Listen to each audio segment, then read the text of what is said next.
The topics and opinions expressed in the following show are solely those of the host and their guests and not those of W4CY Radio, its employees, or affiliates. We make no recommendations or endorsements for radio show programs, services, or products mentioned on air or on our web. No liability, explicit or implied, shall be extended to W4CY Radio or its employees or affiliates. Any questions or comments should be directed to those show hosts. Thank you for choosing W4CY Radio.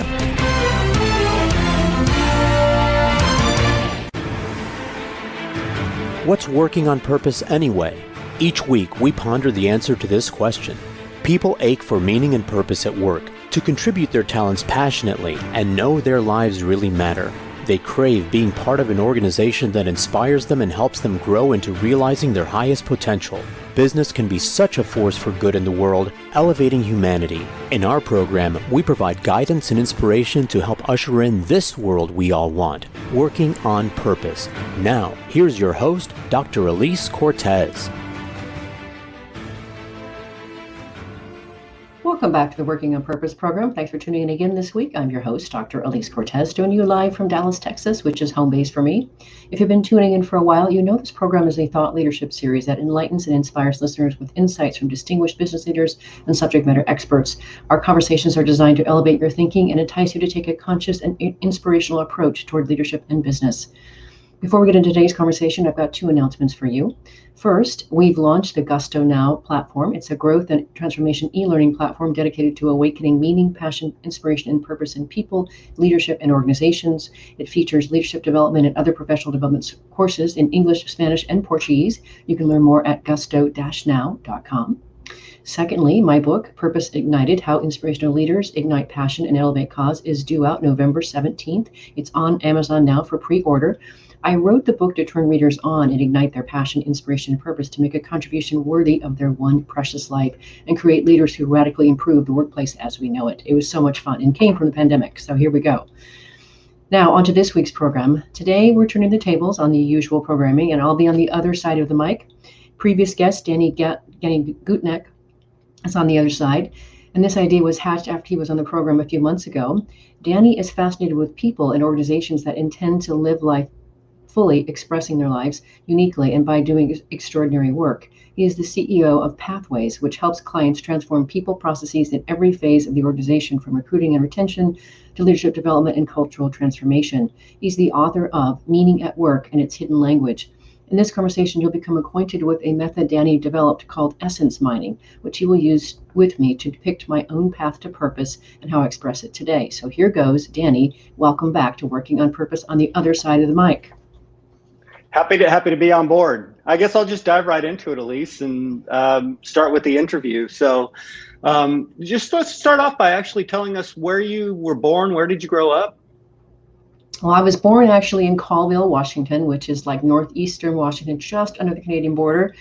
People often ask me where my accent is from, and I think it's because I'm close to Canada. So that's where I was raised. And so I spent most of all of my early formative years in the Northwest.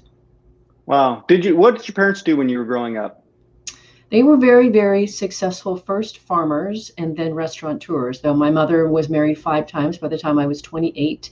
And she got husband number 5 and my dad when I was in 2nd grade. And so I call him my dad. Did they give you any sort of models for work or ideas about work in general? Absolutely. I talk about this in my book. It was a way of life. They really taught that work was something noble. This is the way you spent your life. This is what you did. This is how you went through life and were a service to other people. So when you were young and you were kind of getting that idea, what ideas did you have about what you wanted to be when you were growing up and going into the work world? Are you ready? Are you sure you want to hear this? Absolutely. I was very, very clear and firm, and I think by 2nd or 3rd grade, that I had one singular aspiration in life, and that was to become a horse. So I had a horse of my own, Sugarfoot, and he was my best friend, and I practiced being a horse. I went around on all 4s in the house and gave my siblings rides on my back. I whinnied, practicing my whinnying. My parents were horrified, but that was what I knew I wanted to be when I grew up. Wow. So I got to say, I've never heard that one before. Wait, what came after that? I mean, did you have any thoughts about I mean, gosh, veterinarian school or anything like that? Or After I got over that and that whole vision left me, and I really was kind of perplexed for quite a while, right? Until I got into high school and thought that maybe psychology could be a good place for me. But for the longest time, I went, I don't know. Wow. So you went to high school, and then when did psychology register on the radar? So it's interesting. I had when I was in high school, I was one of those kind of old soul people and just kind of had a rare maturity at the time. And people would just, come to me and ask for advice and direction. And I just I was just really comfortable in my own skin. And I did study some psychology. So in my latter years of high school, that's what I thought I probably should study. I didn't at the time, which is part of the ongoing unfolding story, but that's what I knew then, and I ultimately came back to later. Were there any other topics in school that you were really interested in? Yeah, it was funny back then. I was graduating in 1983, and you asked the counselor what to study, where to go, and they said, "Well, what courses did you like?" That's what they ask you, and I liked my business courses, and specifically, I happened to be a great typist. Wow. So I did study. I went to Portland and studied 8 months at business college and accounting, et cetera. And that's kind of where I started professionally. So when you went to college and studied business, take us through that experience and then up to your first job. My first job is super important. So while I was still living in where I grew up in Hermiston, Oregon, where my parents had me working for them in the restaurant business, which was an enormous, huge part of my unfolding. It took me from a really shy, quiet kid to a very confident, capable young person. Incredible experience. But while I was still in high school and waiting tables, I also had a co-op job, and I was working for this pumping company as like an admin person. And I met the owner of the company, who happened to live in Portland, Oregon. And he said these magical words to me one day, Danny. He said, "If you ever find yourself in Portland, you've got a job with me in Portland." And growing into town with 4,800 people, that was my ticket out. So my first job was, after I got through those 8 months of business college, I went to work for Roland Hartle in his real estate commercial development company, again as his assistant. And that was my first job. And it was an amazing start to my life. Wow. So what was interesting about it? Getting hired and then later getting fired. So I just thought it was the greatest thing. It's 1983, 84. I'm making $800 a month. I got a cute little apartment in downtown Portland. I think I've got the world by the tail. I don't know any better. And he was so fun to work with. He gave me a lot of stretch assignments, and he was just fun and jubilant, and I learned so much.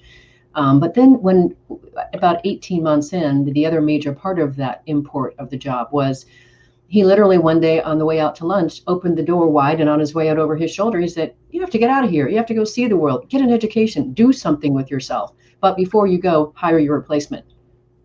And the door shut. Wow. That's fantastic. It was so fantastic, because I was never probably going to leave. I didn't know any better. So here's the important part about that, Danny. I didn't know I could go to college. My parents were entrepreneurs. We never talked about college. Right? So a bachelor's, 2 masters, and a PhD later, I think I could check that box.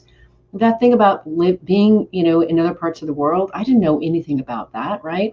And so lived in Spain and Brazil and speak those languages. I've been in many places for work. And anyway, he totally saved my life. That's amazing. So when you were there, you mentioned that he gave you stretch assignments and things like that. Were there certain things that you really resonated with, or things that you didn't resonate with when you were in that job? That's interesting. That was, this is a few years ago. I don't remember so much about the job itself really resonating. I guess what I do remember is I love that he gave me such, kind of a rope to hang myself. I remember once he gave me this assignment to go and create some kind of like computer program for something in accounting, and I completely messed it up. But he gave me all, he just gave it to me, and like, just go handle it, just take it. And I've always since realized I like being in charge. I like doing things that are that I don't know how to do, that stretch me. So I guess that would be the one thing I remember the most. The other thing was I loved interacting with all of his clients and feeling like I was his confidant. Ooh, that's another important thing. That was just a new right there. And that's what I do today, right? I get to have very intimate relationships with my clients. I get to hold their confidence and be a space for them, really like I was for him. Yeah. So you he kicks you out of the nest. What do you go do next? Well, it took me a couple of years of kind of bumbling around trying to figure out what to do from there, because I understood that I had to go do something. But ultimately at age 24, I got myself into college, and that was like, all right, now this is the ding, ding, ding, ding, ding. Okay, this is the right place to be. And totally needing, I've really since really understood, Danny, that I cannot live without the ongoing intellectual feeding. And so that was the next stop along the journey. So what did you study when you went back to college? Well, so the first 8 months were really just kind of like business school, so it wasn't really college, and that was accounting. And when I was 18, so when I got into college at 24, I studied really communication. So I got an associate's in communication, and I also learned French, which was really important. I wanted to learn piano and French at that time, and that turned out to be a really, really important decision because of my future travel. But that's how it started, communication. Wow. So what was it about communication and that kind of captured your interest? I'll tell you, it's so interesting, and this is such a great conversation because you're helping me see things from a very different way than I have from my own story so far. So thank you for this cool experience. I think what I really got present to is when I went to go work for my parents in the restaurant business, I started off this really quiet, introverted, bookish person. I think I was really destined to be the town librarian because what I knew was books and study. And when my parents asked me to work not asked, but kind of commanded that I come to work for them in the restaurant, I developed this tremendous ability to relate to other people and really develop more of like a showmanship. Like I could perform in front of a group. So I could go to a group of 25 people, greet them all, and be charismatic and fun, get all of their orders and memorize them in my head without writing anything down, and seamlessly deliver the experience, right? So there was something about presenting that, not even today, that I find that I was gravitated to, and about conveying a message and developing what it is that you say. So I'm sure that was part of the attraction. So you mentioned something interesting about delivering an experience. That jumps out as so what does that mean to you? Yeah, so looking back again, just the transformation of the 4 years that I worked for my parents in high school in the restaurant, amazing journey and discovery. But that experience, bringing people in, and I still do it today, right? So, and it's never left me, is when people come into your space. This is really interesting, actually, because when people come into your space, I always felt like it was so important. They're coming into our restaurant. I want them to feel welcome, wanted, and glad they said yes.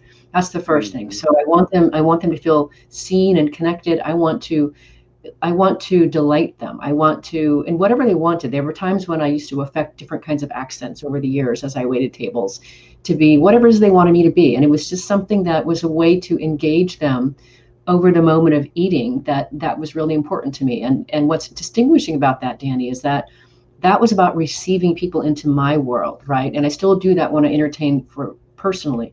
But now today, so much of my work is about going into somebody else's environment and giving them an experience. So, but there's something about giving the experience that's really important. So you finished college with a communications degree.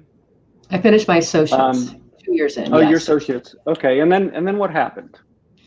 Oh, well, then another part of the journey continues in that I was just finishing my associates when I started dating this man named Arthur.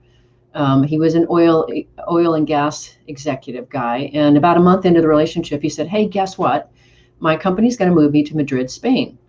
And I put my hand out to shake his. I said, "You're going to do great. It's going to be fantastic for you. Oh, what a great opportunity." And he pushed my hand away and he goes, "I think you should come with me." And I thought, I don't have any debt. I don't have a career. I'm a college student. I think I'm going to say yes to this. And so 4 months of knowing this guy, followed him to Madrid, Spain. And now that's where the language comes in, because I did use my French to get around some of Europe. So by the time I got to Spain, I'd learned some Spanish. I could easily get around. And then I learned about distance programming, and I continued my bachelor's degree with the University of Iowa and just kept moving. Wow. So what did you get your bachelor's in? So it's liberal studies, and the fun part of the story, the really fun part of the story, is I'd contracted with all my professors at the University of Iowa for all my courses in advance, had all my books. And then when I was in Madrid, Spain, literally, I didn't have a work visa. So there were times when I would get on, the Eurail, and I would get a pass, and by myself, while my boyfriend worked, I would go and gallivant over Western Europe, and I would do my assignments while I was on the train. So I would literally do my assignments. I'd get off the train, go find a fax machine in 1991 and fax my assignments into the University of Iowa. And what I didn't know was at the other end of that fax machine, they were like, who is this Alise person? Here's something from Italy. Here's something from Spain. Here's something from Denmark. Here's something from Germany. Who is this person, right? So it was an incredible experience, and it continued. Actually, there's more to that story, but we should probably grab our first break. You ready? Sounds good. Yeah. Okay, so I'm your host, Dr. Alise Cortez. We're on the air today with Danny Gutknecht, who is fascinated with people and organizations that intend to live fully expressed lives uniquely and by doing extraordinary work. He is the CEO of Pathways and the author of Meaning at Work and Its Hidden Language. He joins us today from Phoenix, Arizona. Today, we are doing something unusual, and that's he is essence mining my life and my path to purpose. Stay with us. We'll be right back.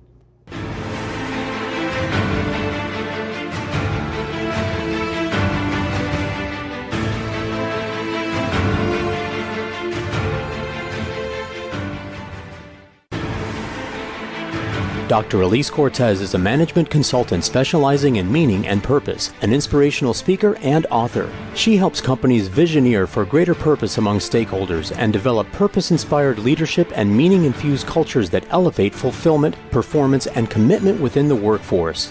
To learn more or to invite Alise to speak to your organization, please visit her at alisecortez.com. Let's talk about how to get your employees working on purpose.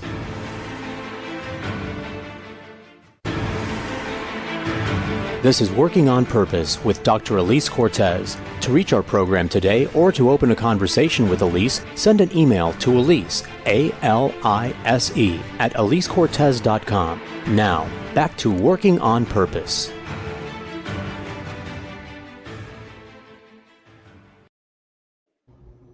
Thanks for staying with us, and welcome back to Working on Purpose. If you're just joining us, my guest is Danny Gutknecht. He's the CEO of Pathways, which helps clients transform people processes in every phase of the organization, from recruiting and retention to leadership development and cultural transformation.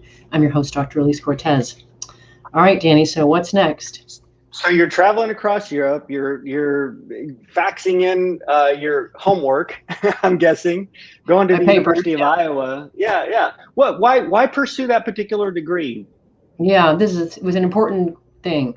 So what I want to also present that, the people that you manage to recruit into your life are very important. And my boyfriend, Arthur, was a really important person to me, 10 years older than me. He was a Jewish guy from Chicago. And when we got to Spain, he said, you got to keep going with your education.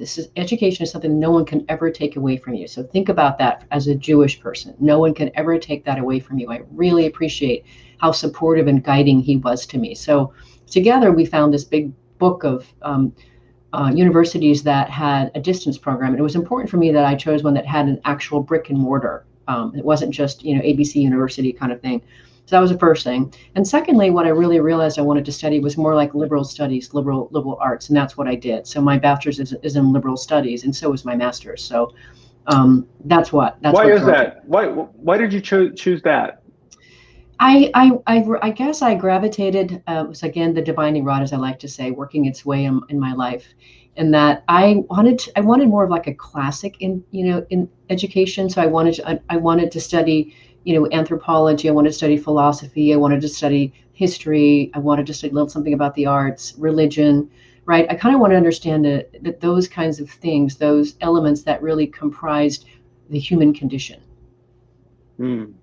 So how long did you stay in Europe, and when did you decide to come back? So we were in Madrid for 6 months. Crazy, amazing, beautiful experience. Literally went all over Western Europe together, and not, also my little jaunts as well. And then 6 months into that, he comes back to me, Arthur, and he says, guess what? Next leg of the journey, they want to send us to Rio de Janeiro, Brazil.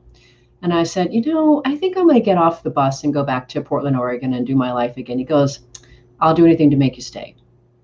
Okay. So we moved to Rio de Janeiro in August of 1991 and spent 2 years there.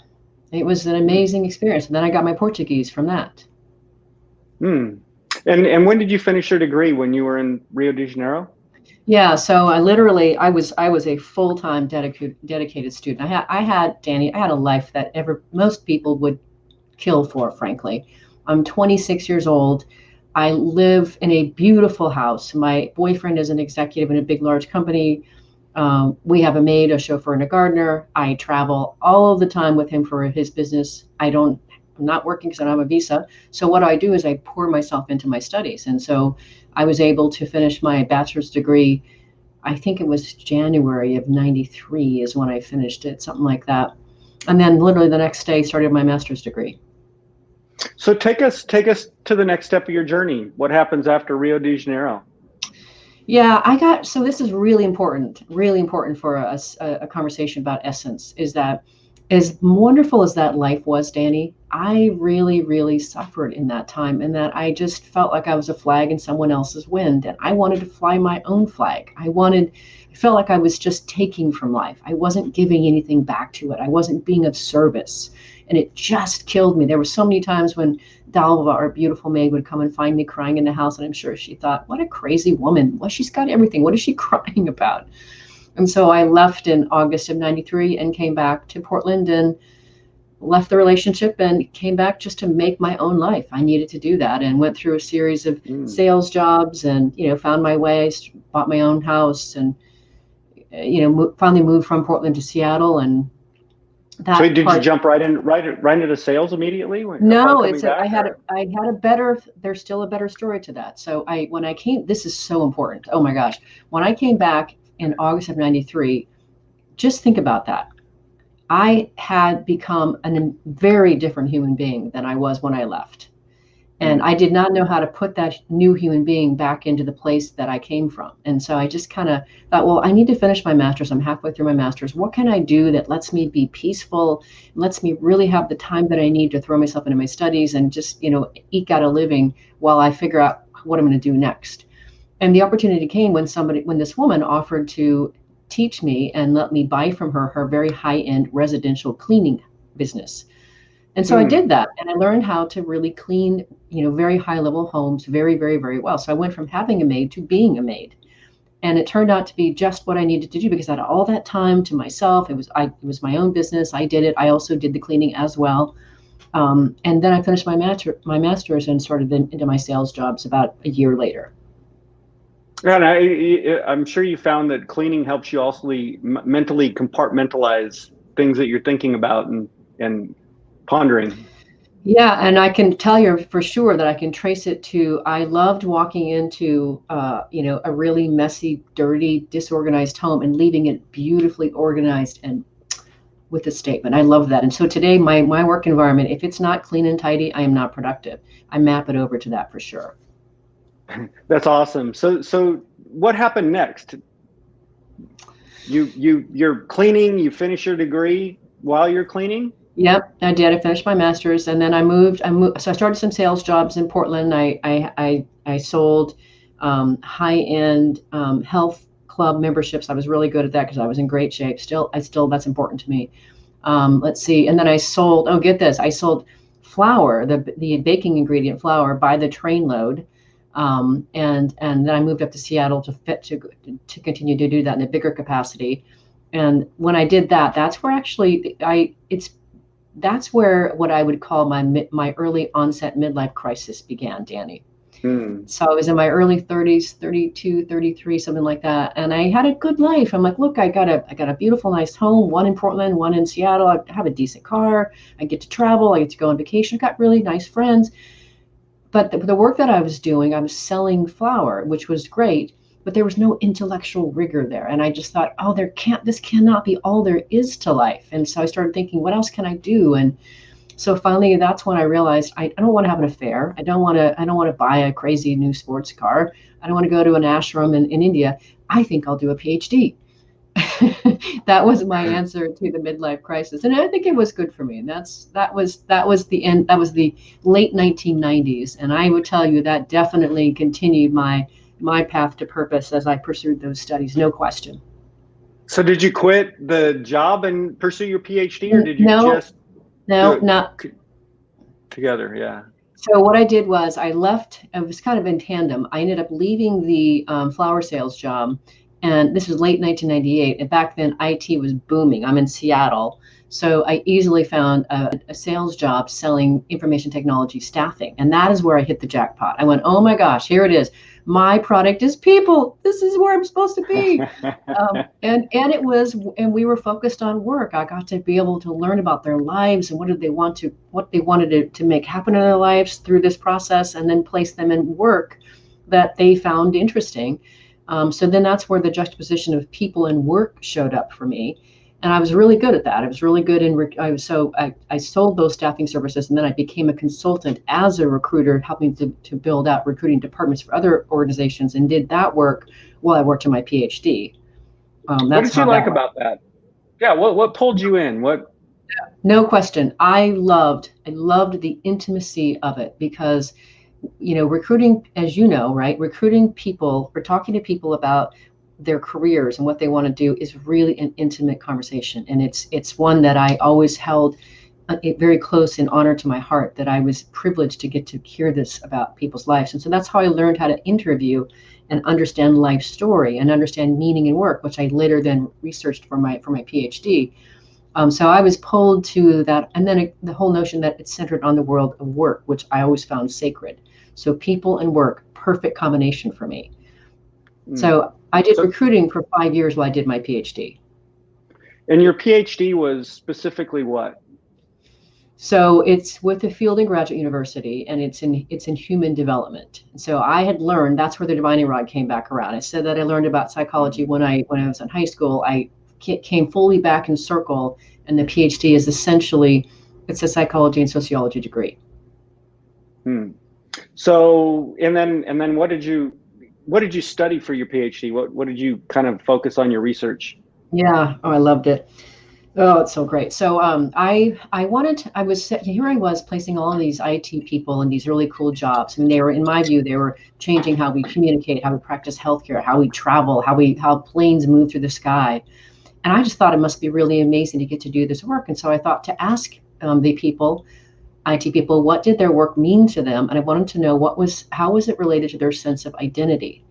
And so I interviewed 25 IT leaders, and I discovered at the time these 5 modes of engagement, which were directional in nature. Either you were expressing yourself through your work, it was resonant with you, it fit with you, it informed you, it conflicted with you, etc. Like that.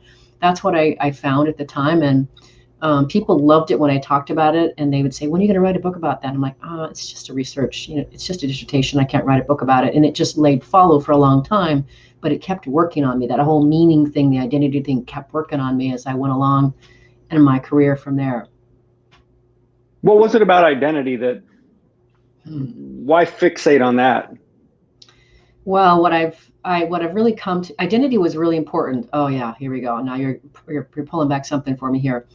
I got very present when I lived in Brazil, Danny, that identity was important because I was in a different culture. And there's something about being immersed in a different culture that helps you understand more of who you are, because your differences stand out.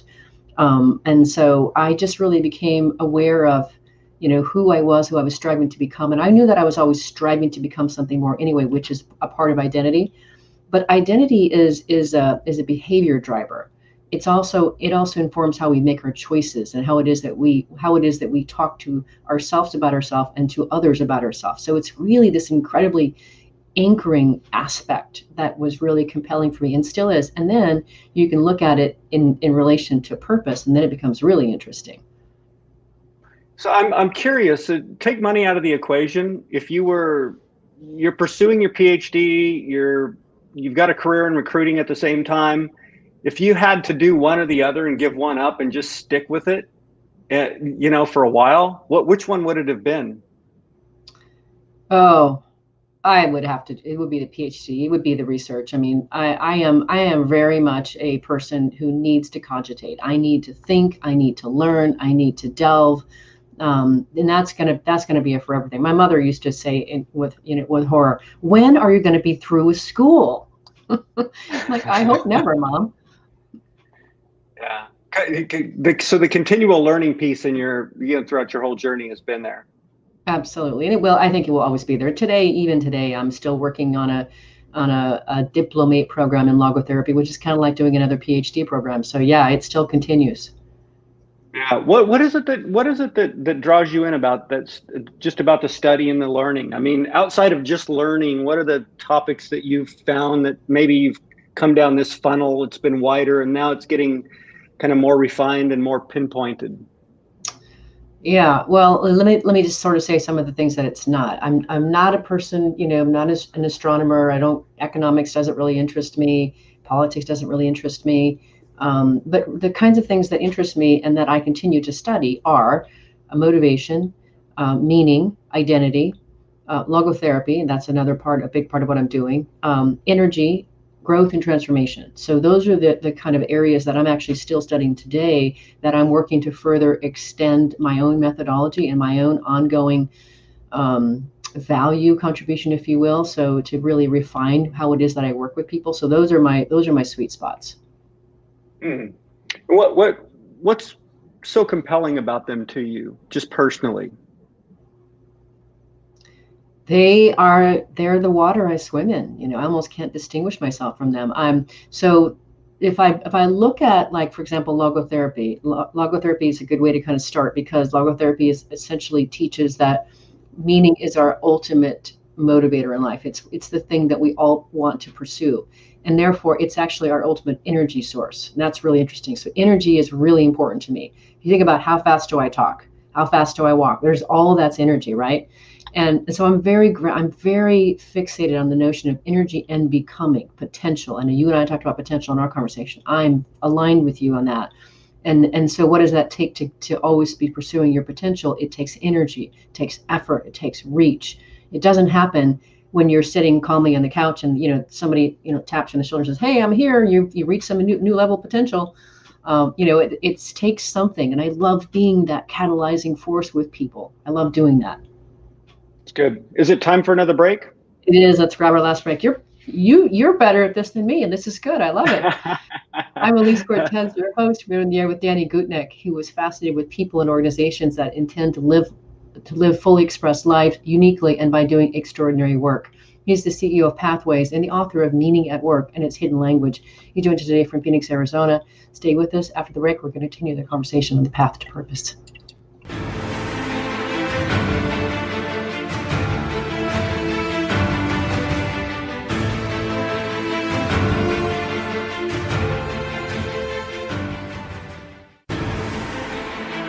Dr. Alise Cortez is a management consultant specializing in meaning and purpose, an inspirational speaker and author. She helps companies visioneer for greater purpose among stakeholders and develop purpose-inspired leadership and meaning-infused cultures that elevate fulfillment, performance, and commitment within the workforce. To learn more or to invite Alise to speak to your organization, please visit her at alisecortez.com. Let's talk about how to get your employees working on purpose.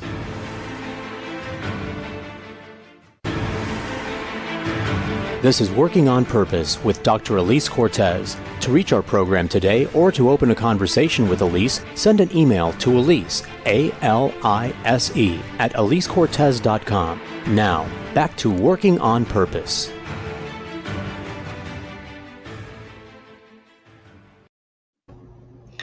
Thanks for staying with us, and welcome back to Working on Purpose. If you're just tuning in, my guest is Danny Gutknecht, who's the CEO of Pathways, which helps clients transform people processes in every phase of the organization, from recruiting and retention to leadership development and cultural transformation. I'm your host, Dr. Alise Cortez. What's next, Danny? Oh, okay. So Elise, so I'm gonna give you a little bit of kind of like reflect back, and then we'll go from there. It's interesting. You started off, thinking about work when you were younger. You had a restaurant experience, and in that experience you realized that you were giving people experiences. Hey, they're in your domain. I really enjoyed this part of it. Obviously, next couple of steps you take, you're going through experiences again, right? You travel overseas, you get this opportunity for a job. What a great experience you had. You go overseas, you have that experience, you end up coming back. Obviously with the cleaning company, it's like you're also giving people experiences. which is kind of cool. And then you get fascinated with the experience of work when you stumble into recruiting. And so you get into recruiting, you're doing your PhD at the same time, and it really, really kind of like starts to get a little bit more precise for you and intentional for you in your life. And so that's, I'm just kind of summarizing a little bit. Maybe you can give me a little bit of feedback on that. I've got some questions after this, kind of steps after this, but what are your thoughts on that? Yeah, that was a great summarization. And the way I look at it, Danny, is in the rearview mirror, it looks like a constant unfolding. It looks to me like, the choices that I made, the decisions that I made, it was the divining rod at work that just kept saying, pulling me and calling me, and all those decisions were along the path, if you will. And I know that what I was always reaching for, Danny, was meaning. I was reaching for, how do I become significant? How do I make a difference? How do I matter? Right? That's what I wanted. And that's what I was pursuing. Did you have any idea what you wanted to matter for? So, like, if you ask yourself what I want to matter, doing what? Well, when I got into the PhD program in the staffing business and into the recruiting space, I really loved that whole notion of, and I was really focused at that time. I was very focused on, the dissertation, or the PhD studies, and then the dissertation. I quickly realized that, in this, you'll see this as a theme, is I didn't want to stay with just recruiting, because I didn't want to just keep getting people jobs. I wanted to go and see, well, how do we actually develop the person once they're in the job? How do we make them bigger, stronger, more impactful? So then I got into, learning and development. Did that for a couple of years, and then, it was easy. So what was that like? That's interesting. Well, no surprise, right? That's my jam, right? I love learning and development. And so inciting or catalyzing that in others was really significant for me. So I would go and, teach various kinds of professional development workshops inside organizations, whether it was on Crucial Conversations or StrengthsFinder. And I love the whole thing of helping people gain new insights to themselves, learn something about themselves that they didn't know. In fact, one of the circumstances through which we find meaning is when we learn something different and new about ourselves that we didn't know before. That's meaningful. That's a circumstance where we can find meaning. So to be the agent that helps cause that was incredibly interesting to me. Very, very fulfilling, fascinating work for me to get to do. So you hop out of recruiting, you get within learning and development, are you working within a company? Or are you working with a lot of companies through it? No, good question. So I started on my own path to work for myself in 2003, and I was still recruiting for various clients back then while I was finishing my PhD, which I finished in 2005. So I have been on my own path for most of my adult life after I started my PhD.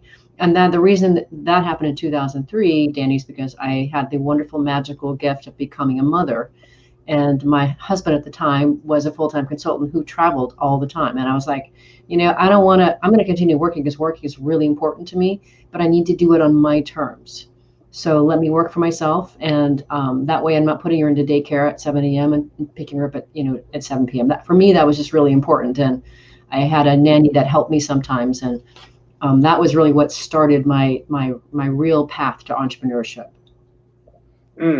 So you, within the R&D, you started to go out and teach different, you mentioned Crucial Conversations, you mentioned StrengthsFinder, those types of things. You've mentioned logotherapy.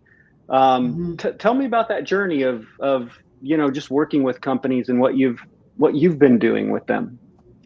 I think you might recognize a lot of it in what you've been doing as well. And that, for me, it was like a natural progression, right? So it was like, if you're in talent acquisition, the front end of the system, right? And then you go into learning and development, that seems to be a natural progression. I then found myself doing employee engagement work, where I would go in and I would help organizations assess the level of engagement of their employees, and then help them consult to how they could improve it. And I did that for a couple of years, and I loved that.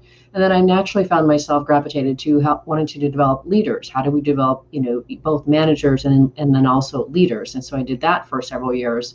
And then it naturally moved into organizational development, and then finally organizational transformation. And so I would say that's probably where I was by the time it was about 2000. 2016 was organizational development. And then I went to work for another management consulting firm for a couple of years. And that's where we got into the transformation space. So I think it's a natural, easy, you can see the progression. It just was a graduated journey.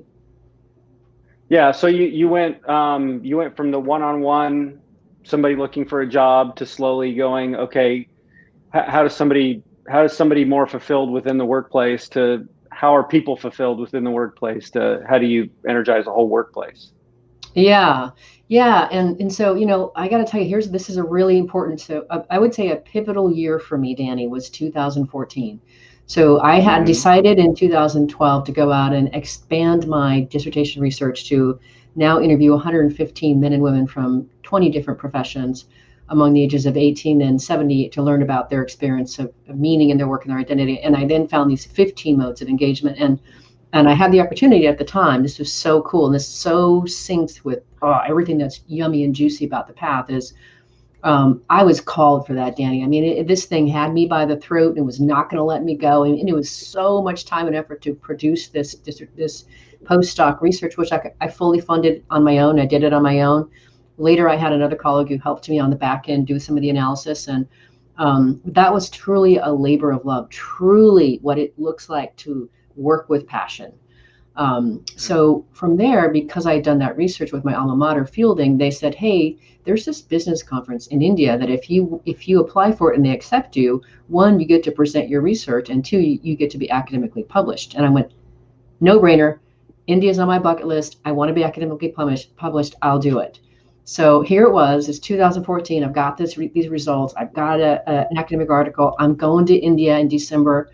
And in November, I get the opportunity to create a workshop from my new, fresh research. And I do this, it was around basically engagement. And I present it and they love it. And I'm high as a kite, Danny. It's November of 2014, coming back from this first time delivery, and my phone rings. And it's Voice America calling me saying, hey, we found you on LinkedIn, went to your website. We see that you are a speaker, you're a consultant, usually makes for a good host. Would you like to host your own show? And I held the phone up from my, I'm like, this is all connected. This is all connected, right? And so I went to India in 2014 and I presented, and I had this amazing, profound experience connecting with other cultures and learning some of their language and spending 3 weeks there. And I really realized that in that year, I had something really magical had shifted in me in a way that could never go back. And that's really, I would say, the culmination for me. That I was 49 years old, and I knew what I was supposed to be doing. So you've used a couple of awesome metaphors. Had me by the throat. Did. You're just into it. What did you describe that? Like, what was it about what you were doing, or you felt like you were doing, that just captivated you and got every ounce of your attention? I was tireless. I could not put it down. That research was so all encompassing of me. And I hung on every word of the interviews that I had. And I lovingly, debriefed the research with all of my participants. And I was back and fully in that really intimate space in people's lives and bringing them to a new level of understanding about themselves in the process. It's just incredibly rich exchange. And then getting to present that and share that work and have it be so well received. People like, I get it. I know what you're saying. I understand. This makes so much sense. And then getting to go to India, which had been on my bucket list for so long, it felt like, it was just like, it felt like it was effortless. Like all of these things were happening and I was just showing up, right? I was just doing me, and it all just went kerplunk. It all just fit. And it just was a perfect mixture, the perfect ingredient list, if you will, for me. And that was 2014. And the other part of the story that's really important is, so I got present to that, Danny, and I got a hold of that. And then in the early part of 2015, I didn't know, I took a step back. I didn't know what to do with all that. I had become something else again, like when I came back from Brazil, and I didn't quite know how to operationalize that. And so 2015, a lot of that was kind of floundering. I still had some clients I was doing some great work with, but I realized, Danny, that at that time of my life, I would have been 50, there was a part of me that was aware that I was not living to my potential. I knew I discovered and, come up to a new level in my life, but I wasn't actualizing it and living it and making it my professional expression. And I hated myself for it. And I didn't understand why at the time or what to do. It was in the rearview mirror that I got that. And this awful, terrible feeling of just like, oh my gosh, I'm wasting my life. This is not what I'm not living to what my potential could be, was awful. And I was married at the time. I didn't know what to do with that. But my release valve came when my husband at the time, came to me in December of 2015 and said, I think I'm ready to be done now. And I went, oh, that's an interesting idea. I hadn't thought about that, but okay. And it was really that opening, Danny, that let me step into a new clearing. I then, because I had put some self-limiting restrictions on myself about how I thought I could express my purpose when I was married. And it just wasn't true. That was me. And so when I got divorced, it kind of forced me, like pushed me, like you are going to go do this, right? You now got no excuses. Get out there, Cortez. And that's what happened. That was really the major launch for me of stepping in. I call it stepping into my shine, and started to really claim my purpose. And what are you doing now with it? So now, I spent a couple of years in the other company and really got clear that this is great to do transformation work, but I really terribly, absolutely don't want to sell somebody else's product or service. I want to deliver my own message, what I think is important to the world. So in July of 2018, I literally separated from that organization, jumped off the proverbial cliff to go work for myself again. I didn't have a single client that said, I want to work with you. I just knew there was no way I could deny this force inside of me that said, Cortez, this is your life, one precious life. Don't make any excuses, get to it, right? And that was when, and so that year, Danny, was where I said, I'm going to do three things. I'm going to draft my book, I'm going to start a nonprofit, and I am going to create my own leadership program. And I did those things, and they were an expression of my purpose. And then 2019 saw me developing those. I actually delivered, people entered the Vitally Inspired program and graduated in 2019. So I continue to consult on that front. The nonprofit called Purpose on Fire was started. That helps people who have discovered their purpose unleash it. And then here we are, 2020 was to be something else, but actually it helped me tremendously because, a lot of the work that I was doing, which required eyeballs and physicality, stopped. And so it gave me the space to go inward and get that book finished. So Purpose Ignited, How Inspirational Leaders Unleash Passion and Elevate Cause, got done. Thank you, pandemic, COVID-19. It's on Amazon now. It's coming out November 17th. And then the other thing, two other things happened. I also really got present to, we no longer need physicality to deliver our work. And so I really wanted to find a way to really put together in all one package everything that I had become and express it. So as you know, my language is important, culture is important to me, learning and development is still important. So as I said at the beginning, we launched Gusto Now, which is an e-learning platform, and then it has my courses on it in English, Spanish, and Portuguese. So I get to still work in those languages.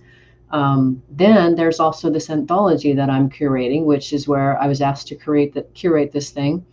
And so I have just a couple more people to go, but I have created this anthology where 25 women from around the world are showcasing how they found their purpose and are persevering mightily to live it. And the whole idea is to help people recognize that purpose is available anywhere to anyone, and it works, and it makes a difference in the world with more people actually doing it. So I've chosen to and am determined at my highest potential to live my purpose to make a difference that I hope makes an impact in the world. That's fantastic. I think we're getting close to our time. That's an example of essence mining. Obviously, with essence mining, you go through a couple of times and do this, and each time you reflect back, you uncover something a little bit more pivotal. But I think people will get a good idea, and I think you probably even got some insights into yourself on just even in the brevity of this interview. Oops, there was the timer telling me that it was time. No worries. Even within the brevity of the interview, how we were able to get into Alise's meaning language and start to understand the patterns that were going on in Alise's life through that language. We sure did. It was a great experience, and you helped me really understand a lot of things, especially that thing about the importance of experience. That's a thread that I was not aware of before, Danny. So I really appreciate your contribution to me and to our listeners and our viewers. Thank you for sharing your gift with us. Thank you. You bet. Thanks for having me on. Absolutely. Listeners and viewers, if you want to learn more about Danny Gutknecht, his book, Meaning at Work and Its Hidden Language, or the work they do at Pathways, visit them at pathways.io. Last week, if you missed the live show, you can always catch it via recorded podcast. We were on the air with Norman Wolfe, the author of The Living Organization, Transforming Business to Create Extraordinary Results. We talked about how everything in life is about energy. Everything is energy, and how results change dramatically when an organization is viewed by its leaders as a living organism, which must constantly evolve. Next week, we'll be on the air with Steve Brown, the author of The Innovation Ultimatum, How 6 Strategic Technologies Will Reshape Every Business in the 2020s. See you there. Remember that work is at least a third of our life, so let's work on purpose. We hope you've enjoyed this week's program. Be sure to tune into Working on Purpose, featuring your host, Dr. Alise Cortez, each week on W4CY. Together, we'll create a world where business operates conscientiously, leadership inspires impassioned performance, and employees are fulfilled in work that provides the meaning and purpose they crave. See you there. Let's work on purpose.